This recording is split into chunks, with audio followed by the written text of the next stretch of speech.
Hello everyone, বাড়িতে তো অনেক রকম লাড্ডু বানানো হয়েছে, কিন্তু কখনো সুজির লাড্ডু বানানো হয়নি। যেই না আমার এই কথা ভাবা শেষ, অমনি আমার কাজ শুরু। চলে এলাম সুজির লাড্ডু বানাতে আর আপনাদের সঙ্গে শেয়ার করতে। তার জন্য প্রথমে একটা ফ্রাই প্যানে নিয়ে নিয়েছি 1 চামচ পরিমাণ ঘি, আর তার মধ্যে দিয়ে দিয়েছি কিছুটা বাদামটা একটু ভেজে নেব। তারপর এর মধ্যে দিয়ে দিচ্ছি 100 গ্রাম সুজি। এবার বাদাম আর সুজি একসঙ্গে ভাজবো। এমনভাবে ভাজতে হবে যেন বাদাম আর সুজি কোনোটাই না পুড়ে যায়। পুড়ে গেলে লাড্ডুর টেস্টটা ভালো হবে না, তাই দুটোই অনবরত নাড়াতে হবে।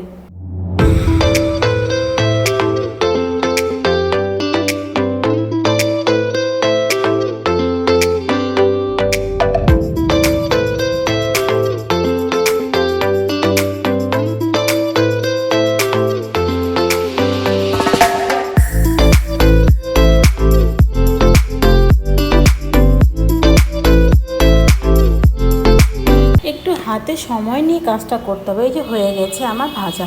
এবার ওই প্যানে দিয়ে দিলাম 200 গ্রাম মতো চিনি, আর দিয়ে দিলাম 1/2 কাপ জল। এবার ভালো করে মেশাতে হবে। এটাকে একটা আমি শিরা বানিয়ে নেব।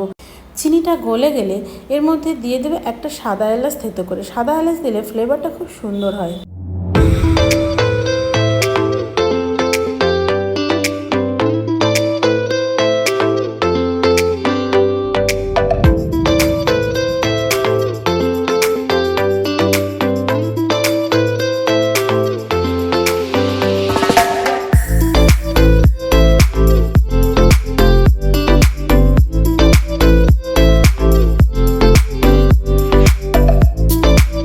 শিরাটা রেডি হয়ে গেছে। আমি আপনাদের দেখিয়ে দিচ্ছি ঠিক কীরকম হলে আপনারা বুঝতে পারবেন শিরাটা রেডি। দেখুন, হাতে একটু আঠালো মতো হলে মনে হবে যে না, শিরাটা তৈরি হয়ে গেছে। এবার এর মধ্যে দিয়ে দিচ্ছি আগে থেকে ভেজে রাখা সুজি আর বাদাম, দিয়ে ভালোভাবে নাড়তে হবে যেন কোনো রকম দলা পাকিয়ে না যায়। অনবরত নেড়ে এটাকে একটা ডোয়ের আকার করে নেব। আর একটা ইম্পর্টেন্ট কথা না বললেই নয়, এই পর্যায়ে এসে আপনারা ওভেনের ফ্লেমটা অবশ্যই লোয়ে রাখবেন। এবার হাইয়ে রাখলে সুজিটা খুব তাড়াতাড়ি জল অ্যাবজর্ব করে নেবে, আর একদম লাড্ডুগুলো বানানো ভালো হবে না।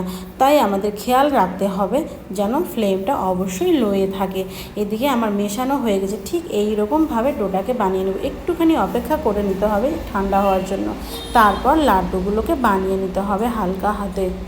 আমি 10 মিনিট মতো ঠান্ডা হওয়ার জন্য রেখে দিয়েছিলাম। এবারে ঠান্ডা হয়ে গেছে, আর আমি এখান থেকে লাড্ডু পাকিয়ে নিচ্ছি। দেখুন, ঠিক এইভাবে করে নিয়ে আর দিয়ে দেবো সুজির মধ্যে একটু গড়িয়ে নিলে তা খুব সুন্দর হয়ে যায়। দেখা হচ্ছে আবার অন্য কোনো ভিডিওতে। ভালো থাকবেন।